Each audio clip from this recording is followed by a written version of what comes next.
Hello and welcome to a genteel black hole, the home of my bookish rambles. My name's Ali, and in the words of Harpo Marx... You get it? Because Harpo Marx never said anything.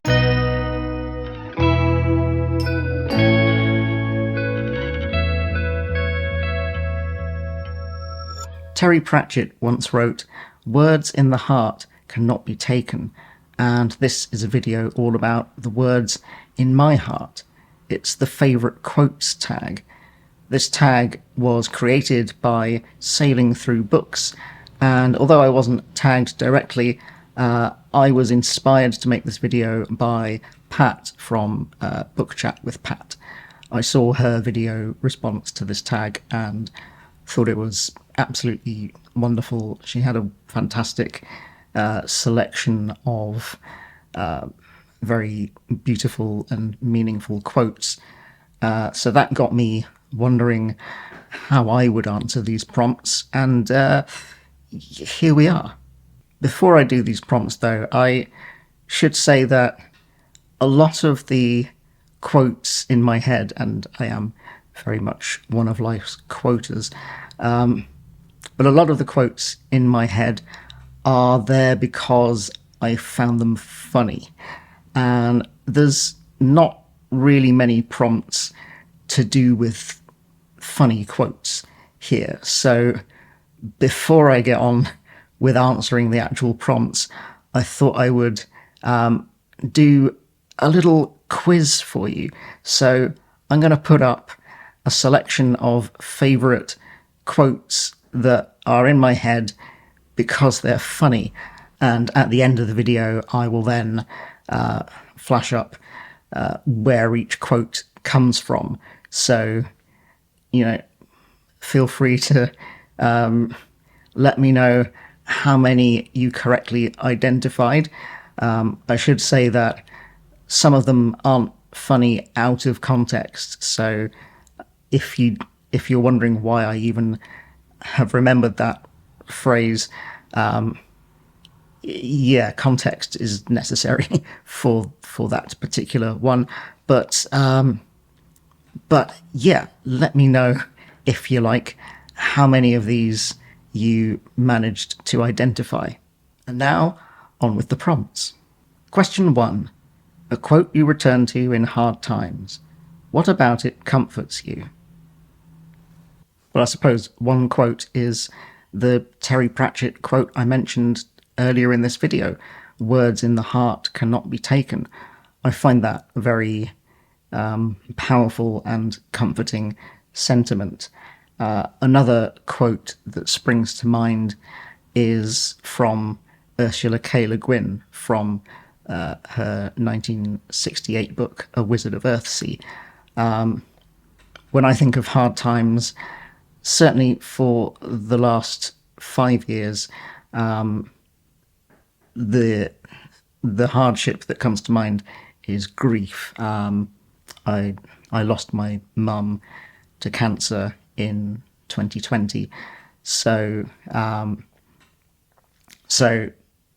yeah, when I think of hard times, that's kind of the hardest time that I can think of, and I really leaned on these words from Ursula K. Guin. Only in silence the word, only in dark the light, only in dying life, bright the hawk's flight on the empty sky. That's a perspective on life and death that I find really comforting, really affirming. It's a helpful reminder to me that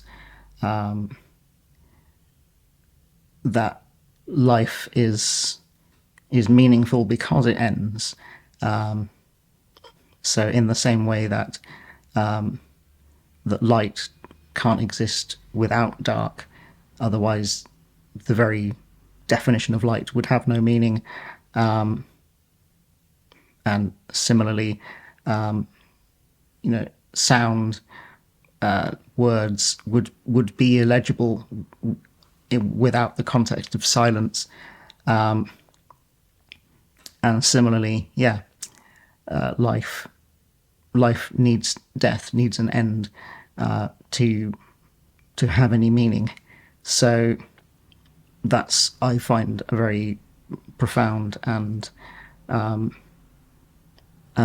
reassuring and comforting sentiment.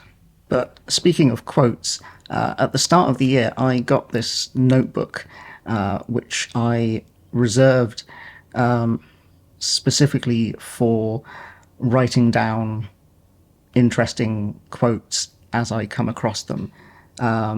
So anything that I find meaningful, whether that's for its profundity or its funniness, I will write it down in this notebook.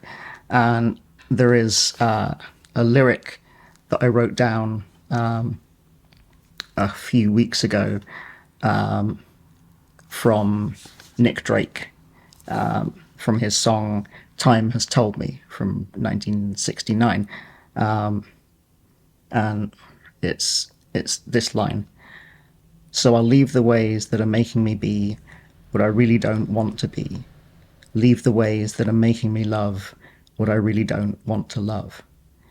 And that, when I was listening to the song a few weeks ago, really kind of kicked me in the heart. So, yeah, I think that is a helpful reminder as well in hard times to leave the ways that are making me be what I really don't want to be. Question 2. A quote or two that sums up your philosophy of life. That feels like a big question to me. How do I sum up my philosophy of life? And I think one thing that's particularly important to me is creativity.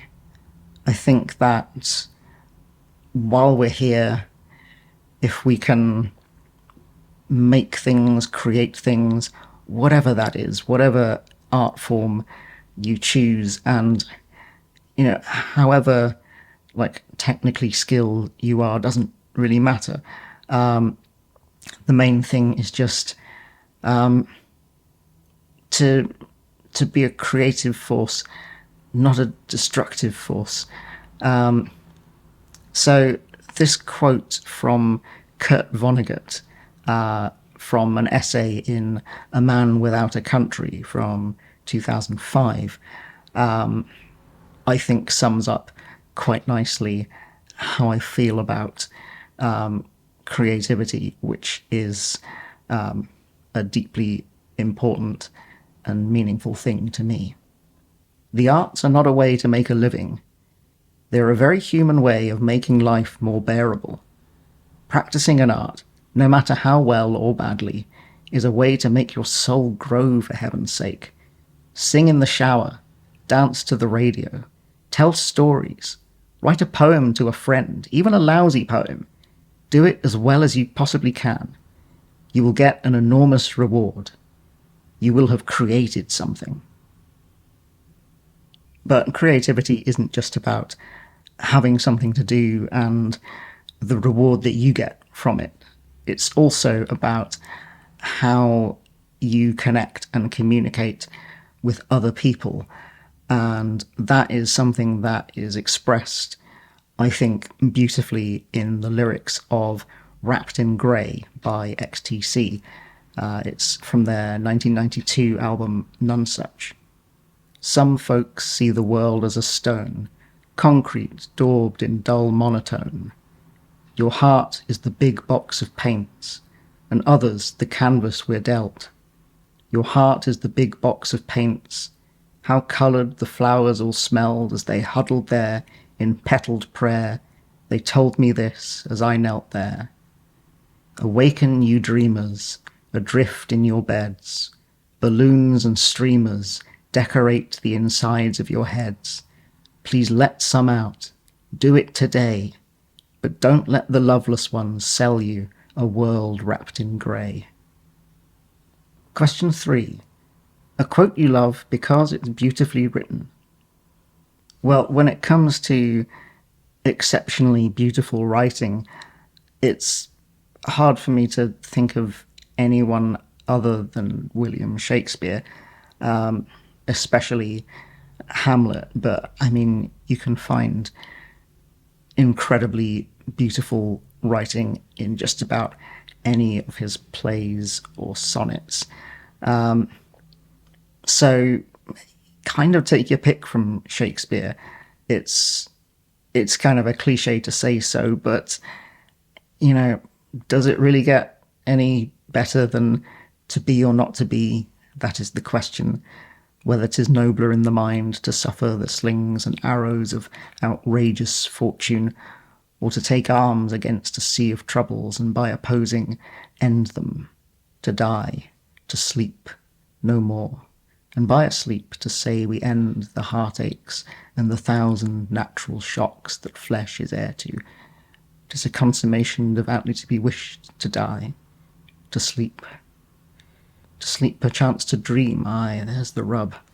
For in that sleep of death, what dreams may come when we have shuffled off this mortal coil must give us pause. And so on. Question 4. A poem you've memorised, and why you chose to memorise it. Oh, so now you ask about memorising. Anyway. Well, I suppose this is where I can have an excuse to talk about quotes that I love because they're funny. So I could say that I've memorised John Hegley's A Quick Potato poem, The Spud Sped. But I mean, that doesn't take much memorising.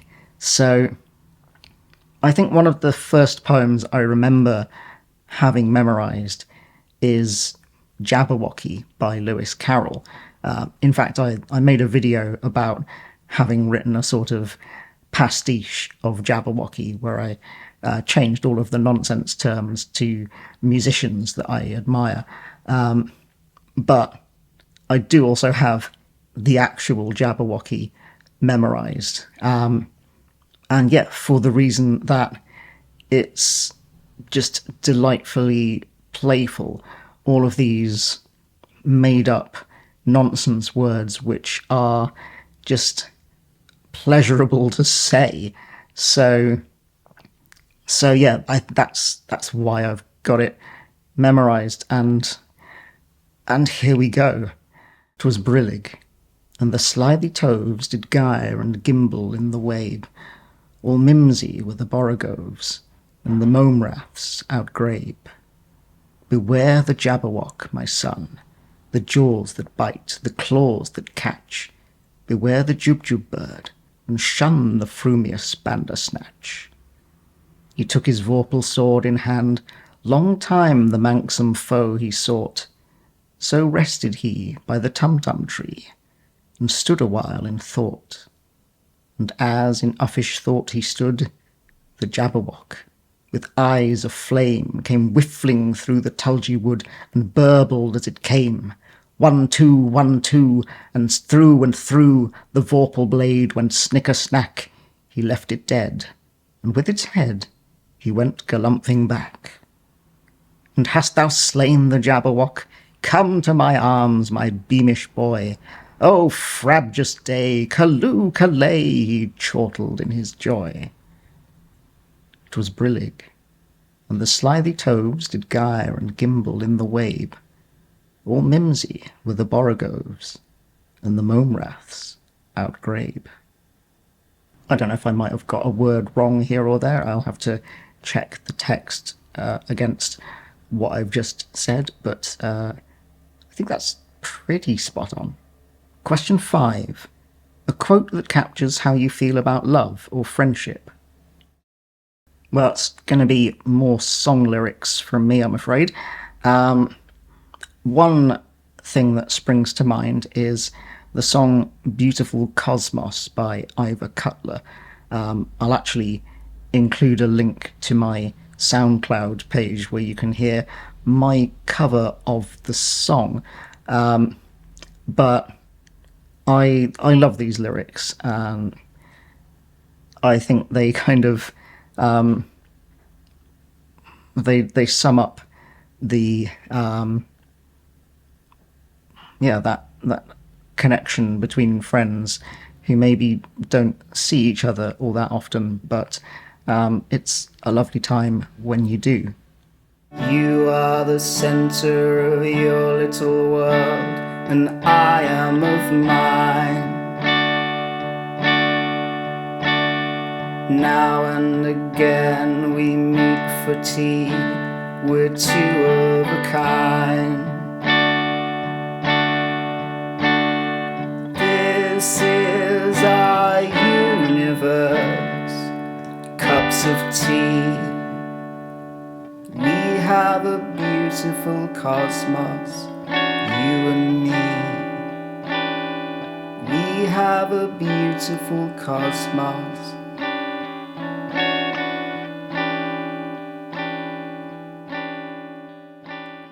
One of the chief ways that I connect with a lot of my friends and loved ones is a shared sense of humour.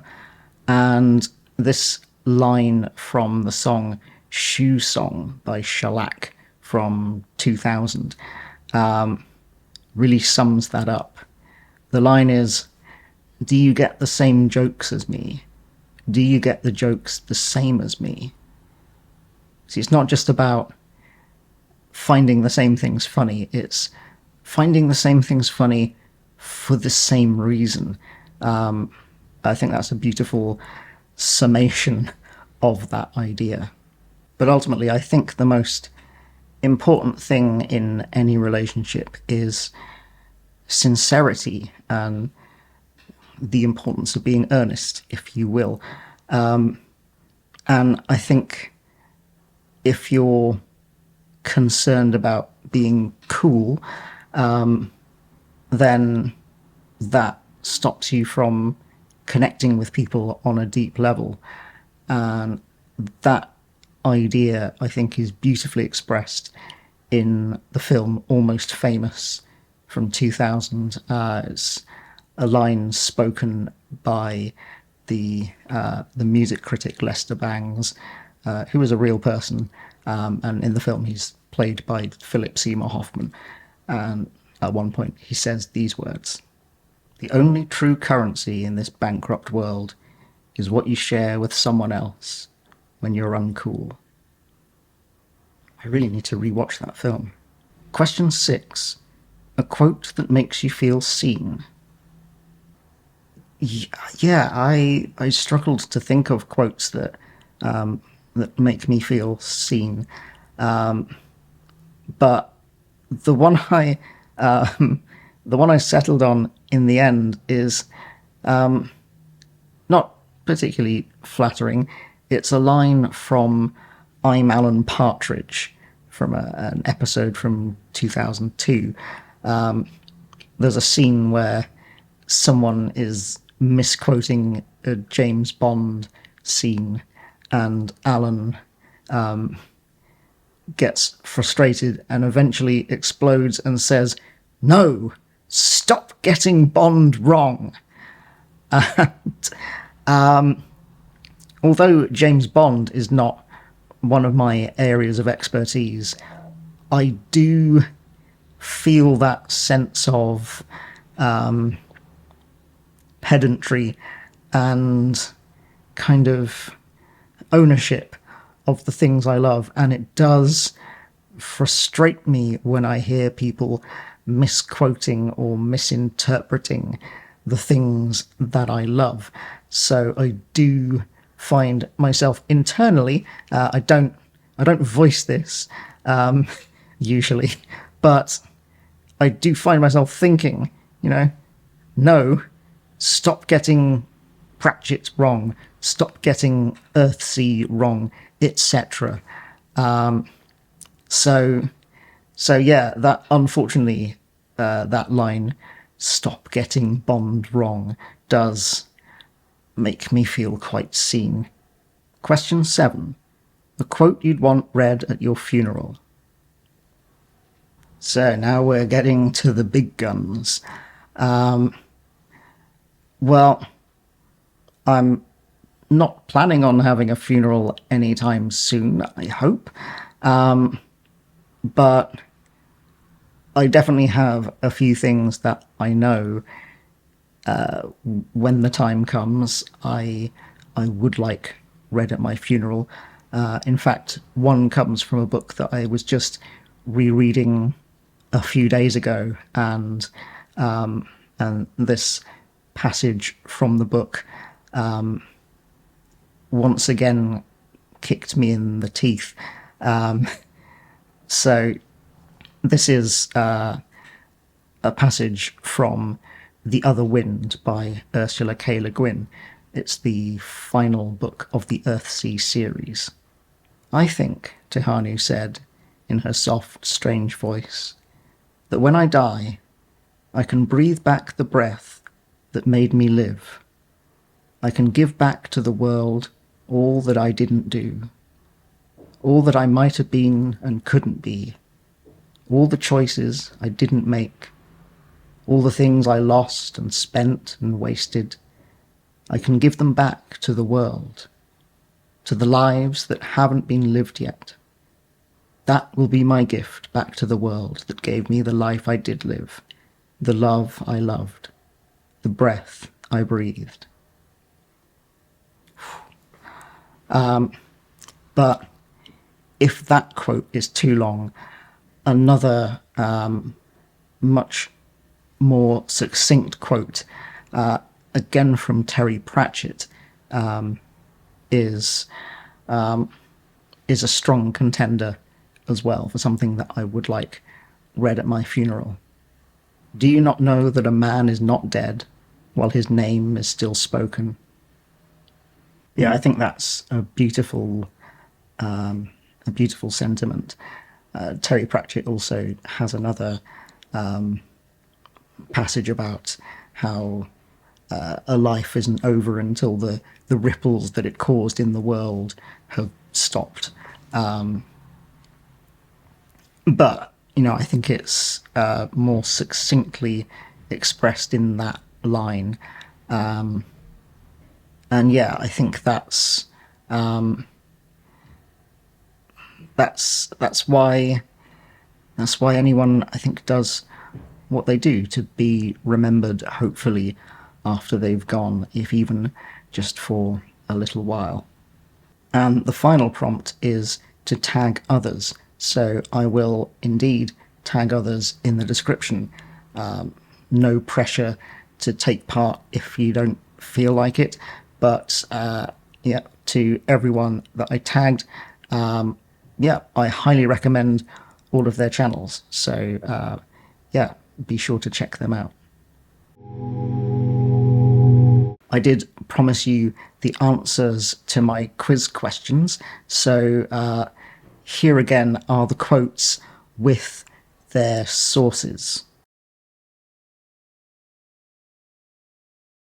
So if you did play along, I'd love to hear from you in the comments about how many you got right, but also, if you would like to answer any of the prompts yourself in the comments, I'd love to hear what quotes you would pick, or whatever else you have on your mind. I'm always happy to hear from you. But anyway, that is about it from me today. I hope you're having a lovely day, and I will see you when I see you.